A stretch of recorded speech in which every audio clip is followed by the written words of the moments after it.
একই রে সোনু, তোর চেহারা ওরম বাংলার পাঁচের মতো হয়ে আছে কেন? কিছু না দাদু, এমনি। এমনি এমনি বললে হলো, স্পষ্ট দেখতে পাচ্ছি তুই কিছু একটা ভেবে নিরাশ হয়ে আছিস। বল না, কি হয়েছে? দাদু, আমি কি এতই বোকা যে আমার স্বপ্ন শুনলে কলেজের বন্ধুরা হেসে উড়িয়ে দেয়? আমার স্বপ্ন কি আদৌ স্বপ্ন না? এরম কেন বলছিস ভাই? তুই যা করতে চাস এখানে সবাই শুনলে ভয় পেয়ে সরে যায়। যার স্বপ্নের কথা শুনে লোকে ভয় পায়, আর যাই হোক, সে বোকা হতে পারে না।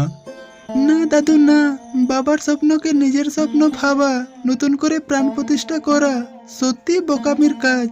তুমি জানো আজ কলেজে কি হয়েছে?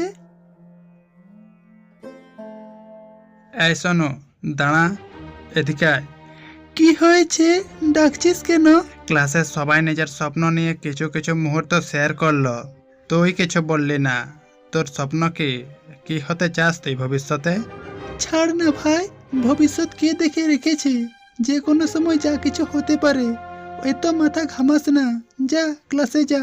না, যতক্ষণ না তুই আমায় বলবি আমি এক পাও নড়ব না। ঠিক আছে, যখন তুই জানতেই চাস বলছি। হয়তো আমার স্বপ্ন তোদের সাথে মিল খাবে না, তবুও আমার এটাই স্বপ্ন যে আমি বড় হয়ে একজন রিসার্চার হব, নতুন নতুন জিনিসগুলোকে এক্সপ্লোর করব। কি? তোর এটা স্বপ্ন?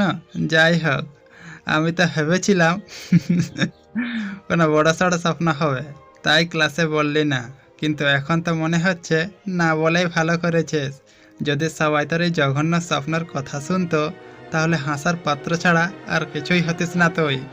হেসে নে, সময় তোর অনুকূলে চলছে তো, যত পারিস হেসে নে। যখন এই স্বপ্ন আমার সাকার হবে তখন দেখবি। হ্যাঁ, তোর বাবার মতো। শুনেছি নতুন কিছু খুঁজতে গিয়ে নিজেই নাকচ হয়ে গেছে। সাবধানে থাকিস ভাই, কোথাও তুইও আবার এই আর একটাও বাজে কথা বলবি না। কি জানিস তুই আমার বাবার সম্পর্কে? এই চুপ! তুই কি জানিস তোর বাবার সম্পর্কে? আশেপাশের লোক তোর বাবার বিষয়ে কি বলে তুই জানিস? একজন অসৎ, খারাপ চরিত্রের মানুষ, যে রিসার্চের নামে না জানে কত মানুষের প্রাণ নিয়েছে। চলে যা, এখান থেকে চলে যা। বাবার নামে সবাই এইসব ভাবে দাদু? আমি তো শুনেই অবাক। যে মানুষটা নিজের জীবন সমর্পণ করেছে কাজের জন্য, লোকের সেবার জন্য, তাকে কিনা সবাই এই ভেবে মনে রেখেছে। এই আর নতুন কি? তোর বাবা বেঁচে থাকাকালীন কোনো কম শোনেনি। তবে তোর বাবার তখন হার হবে যখন তুই তাকে অবিশ্বাস করবি, যেটা আমি কোনোদিনও চাইনি। আমার মনে হয় এটাই সঠিক সময় তোর বাবার আসল সত্যি জানার। জানতে চাস তোর বাবা কি ছিল? হ্যাঁ দাদু, জানতে চাই।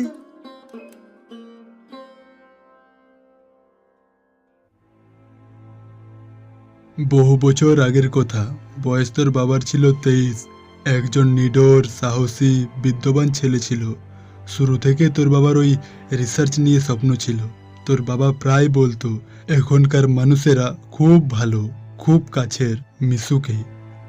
তারপর তারপর তারপর কি হলো দাদু? তারপর জানি না কোথা থেকে তোর বাবা এক পাহাড়ের বিষয়ে শুনে এলো। পাহাড়ের চারিপাশে এবং পাহাড়ের মধ্যে নানান রকম খাদান ছিল। নানান রকম জিনিস ওখানে পাওয়া যেত, তবে বেশিরভাগ ওই খাদানগুলোতে কয়লা পাওয়া যেত। আমি তো কিছুই বুঝতে পারছি না। পাহাড়ে খাদান থাকবে এটা তো স্বাভাবিক, এখানে আবার রহস্যের কি আছে?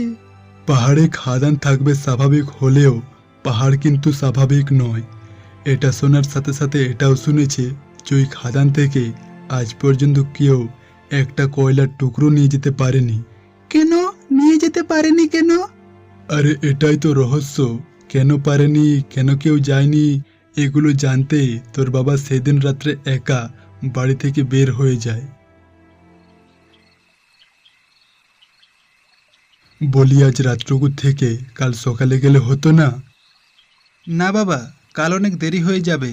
যা করার আজ রাতেই করতে হবে। তুমি কোনো চিন্তা করো না বাবা, কাল সূর্য ওঠার আগে আমি ফিরে আসব। তুমি শুধু সোনুর খেয়াল রেখো। এই বলে সে রাত্রের মধ্যেই বের হয়ে যায়। দাদু, ওই পাহাড় অনেক ভয়ানক ছিল। সে আর বলতে, খুব ভয়ানক ছিল। সবাই ওই পাহাড়কে তাল পাহাড় বলে সম্বোধন করত। তাল পাহাড়? তারপর কি হয়? এই যে এটা হচ্ছে তালপাহাড়ের খাদান। জায়গাটি বেশ ভালো, কি সুন্দর হাওয়া চলছে। এখানে কোনো রহস্য আছে বলে বোঝা যাবে না। সে যাই হোক, এত উঁচুতে ওঠে ক্লান্ত হয়ে পড়েছি। টেন্ট লাগিয়ে আজ বিশ্রাম করি, তারপর কাজ শুরু করব।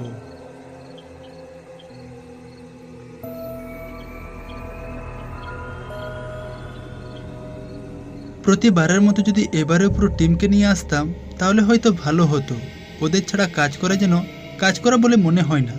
সবাইকে নিয়ে এখানে আসবো, এতটা সময় যদি হাতে থাকতো তাহলে তো হয়েই যেত। আর ভেবে লাভ নেই, এখন যখন এসেই পড়েছি এর শেষ দেখে ছাড়বো।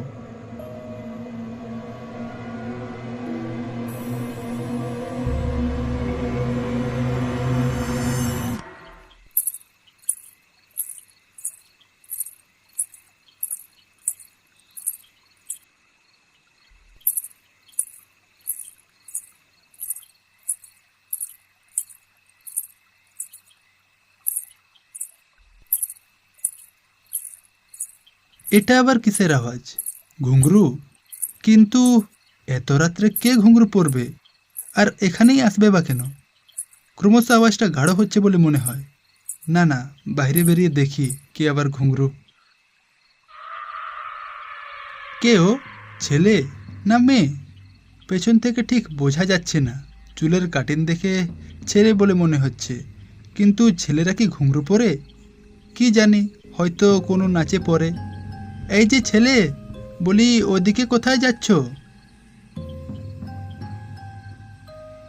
আশ্চর্য, দাঁড়ালো অথচ পিছন ফিরে তাকালো না, আবার কেমন একটা এগিয়ে যাচ্ছে। এই যে দাদা, বলি কোথায় যাচ্ছেন ওদিকে? সামনে পাহাড় ছাড়া যে কিছুই নেই, মস্ত বড় বড় পাহাড় আছে। ওখানেই আমার বাড়ি, ওখানেই আমি নাচ দেখাই। নাচ দেখায়?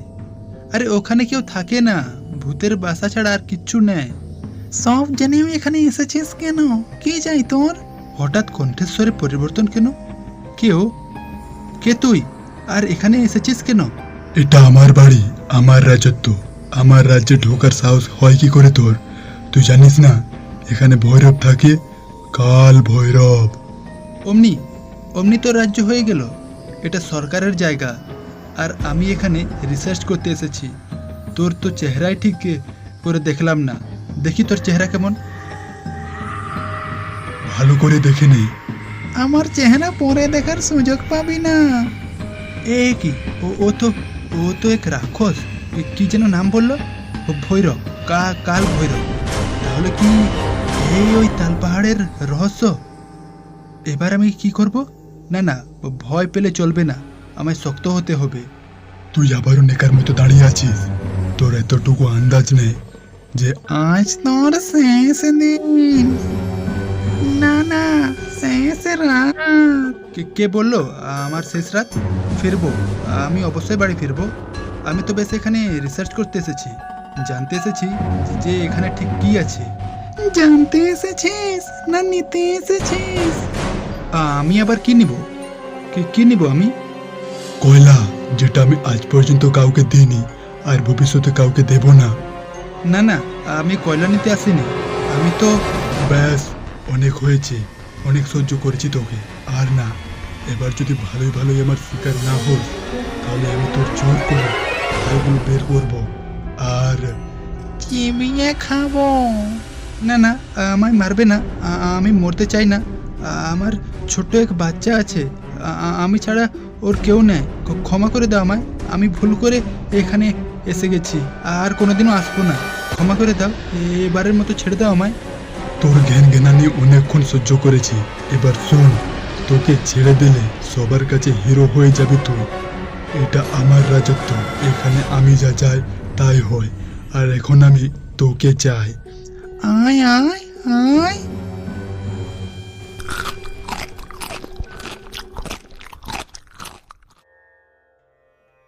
আর এভাবে তোর বাবার জীবনী অধ্যায় শেষ হয়। জানি না কেন, তবে মাঝে মাঝে মনে হয় এটা একদমই ঠিক হয়নি। দাদু, তুমি বাবাকে খুব ভালোবাসতে না? খুব খুব ভালোবাসতাম। একটাই ছেলে ছিল আমার। হ্যাঁ, তাহলে এবার বিশ্বাস হলো তো যে তোর বাবা কোনো খারাপ চরিত্রের লোক ছিল না? না দাদু, আমি কোনোদিনও ও কথা বিশ্বাস করতাম না। যদি ভগবানও এসে বলে যে তোর বাবা এরম এরম, আমি তাও বিশ্বাস করতাম না। তুমি কোনো চিন্তা করো না বাবা, তোমার স্বপ্নকে আগে নিয়ে যাওয়ার দায়িত্ব আমার। আমি তোমার স্বপ্নকে আগিয়ে নিয়ে যাব।